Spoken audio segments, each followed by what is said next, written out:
Most people see headlines about record-breaking home prices and assume the housing market is unstoppable. But Redfin's latest mid-year report comes with an urgent warning that challenges that way of thinking. The median U.S. home sale price just reached an all-time high of $400,125, yet Redfin isn't celebrating. Instead, they're raising the alarm about what's really happening behind those numbers. If you're a buyer, a seller, or just keeping an eye on your home's value, this report could change how you approach your next move. If you're in the market now or planning ahead, hit like if data matters to you. You clicked for the urgent warning. Let's see why Redfin says this moment deserves your full attention. Prices are soaring, but beneath the surface, something isn't adding up. Could this be a warning sign? So, why are these record high prices stirring up so much tension in the housing market right now? On the surface, the median sale price of $396,500 for the 4 weeks ending June 15, 2025 is another milestone in a long line of housing appreciation. But if you look closer, the numbers reveal a growing disconnect that's hard to ignore, especially when you compare what sellers want with what buyers are actually paying. Redfin's data shows the median asking price during the same period was $422,238. That's a 6% gap, with homes now selling for well under their list prices. Just a couple years ago, buyers were getting into bidding wars, often paying more than the asking price. Now for many, the reverse is true. Sellers are watching their homes go for less than they had hoped, and buyers are negotiating harder than ever. This discount trend marks a big shift in the market's balance of power, with buyers gaining more leverage even as affordability remains a major hurdle. But this isn't just about price tag. The tension is also fueled by the growing mismatch between the number of homes on the market and the number of buyers ready to make a move. New listings are up 4.4% year over year, and total listings have increased by 14.5%. Yet pending sales are down 1.5%. In other words, even as more homes become available, fewer buyers are stepping up to purchase them. This creates an unusual situation where buyers have more options and more negotiating power, but many are still holding back. Affordability is a big reason for that hesitation. The median monthly housing payment is $2,820, just $53 below its record high, keeping overall costs at near peak levels. Add in ongoing economic uncertainty and inflation concerns, and it's no surprise that many potential buyers are choosing to wait. This isn't just a case of people missing out, it's a deliberate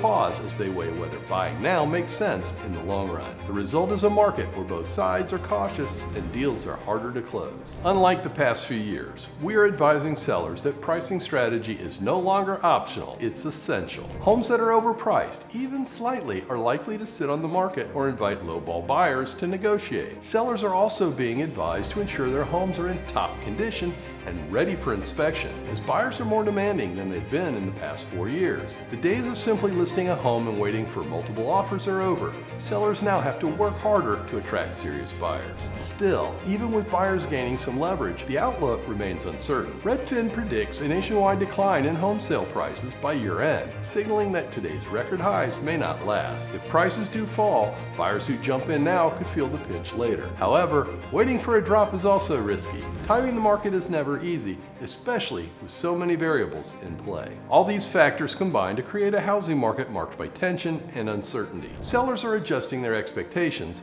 buyers are negotiating more aggressively, and both sides are closely monitoring the numbers. Next, we'll dig into the stalls in the listings and sales that explain why.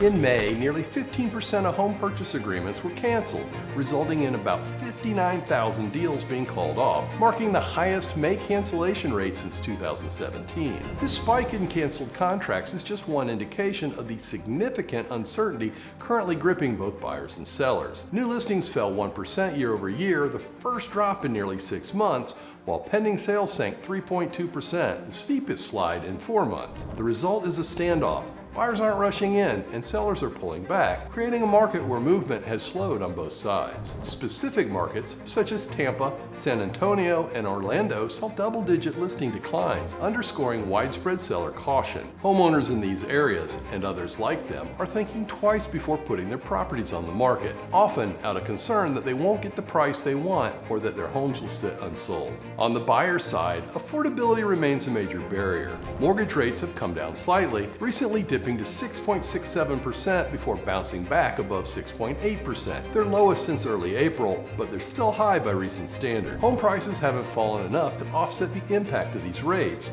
so many would-be buyers are still priced out or hesitant to make a commitment. This hesitancy is clear in the numbers. Fewer pending sales, more canceled deals, and an overall sense that buyers are waiting for a better opportunity. The hope is that mortgage rates will drop further, but experts warn that significant relief isn't likely anytime soon. When I analyze the traffic on my website, I find that buyers are often browsing rather than buying, holding out for lower rates. But this strategy has its risks. Waiting too long could mean missing out on current negotiating power or seeing prices rise again if the market rebounds. For now, though, many buyers prefer to sit on the sidelines rather than stretch their budgets in an uncertain environment. Sellers, for their part, are also shifting their strategies, turning to the data for proper home valuations. With buyers becoming more selective and negotiations tougher, sellers who overprice their homes are likely to see them linger on the market. Some homeowners are even considering renting out their properties instead of selling, a solid practice in markets that are underbuilt. This mutual hesitation is what's driving the current stalemate. Buyers are cautious about affordability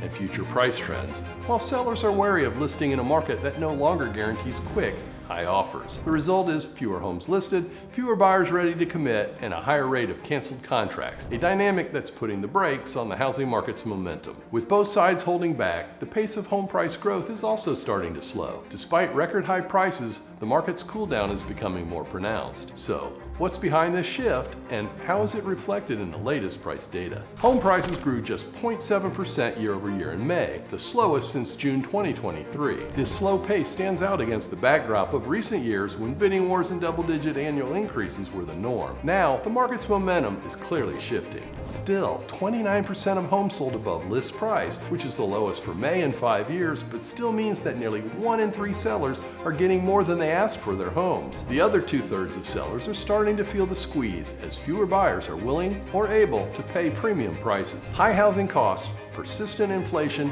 and mortgage rates that remain well above pandemic-era lows continue to discourage many from entering the market. Redfin senior economist Shaharyar Bukhari puts it plainly. Sellers are feeling pressure because buyers are putting their searches on hold in response to these affordability challenges. Regional differences are becoming more pronounced as the market cools. While places like Oakland, Jacksonville, and Dallas saw double-digit percentage drops, Northeast metros such as Philadelphia at plus 10.9%, New Brunswick at plus 8.4%, and Providence at plus 7.7% powered ahead. This underscores how local conditions can diverge sharply, even as the broader national trend is towards slower growth. Zooming in further, 2/3 of the 50 largest metro areas experienced price dips month over month in May, with Charlotte leading the declines at minus 2.7%.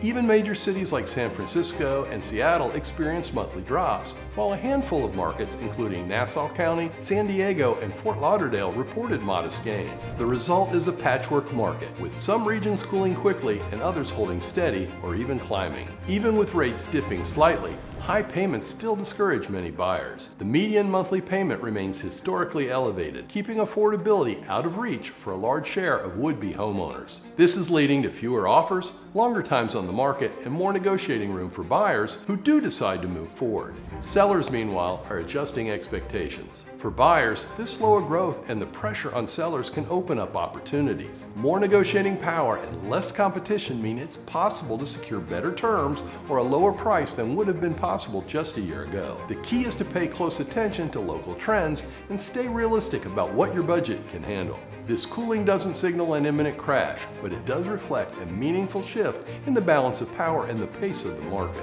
Affordability headwinds remain, but the changing landscape means buyers who act thoughtfully could benefit from the current environment. For anyone considering a move, understanding these signs of slowing growth is essential to making the right decision in today's market. Historical data indicate that home prices rarely decline, occurring roughly once every 17 years. The only times we've seen extended declines were during the Great Depression, World War II, and the Great Recession. This is why waiting for a big drop involves a significant risk for most buyers. For instance, people who decided not to buy last year saw prices go up by about 4%, making it harder for them to afford a home. If you're planning to stay in your home long term, today's market, even at record highs, offers a better opportunity than holding out for a rare multi-year downturn. Over time, most homeowners benefit from appreciation, and currently, a slight dip in mortgage rates provides buyers with an opportunity to secure more favorable terms. Always remember that national trends don't always align with your local market. Analyze what's happening in your area before making a move. Work with an agent who understands local market conditions. If you want to better understand how the U.S. housing market got to be so screwed up, I address it in my recent video explaining what happened to affordable housing in America. You should check it out.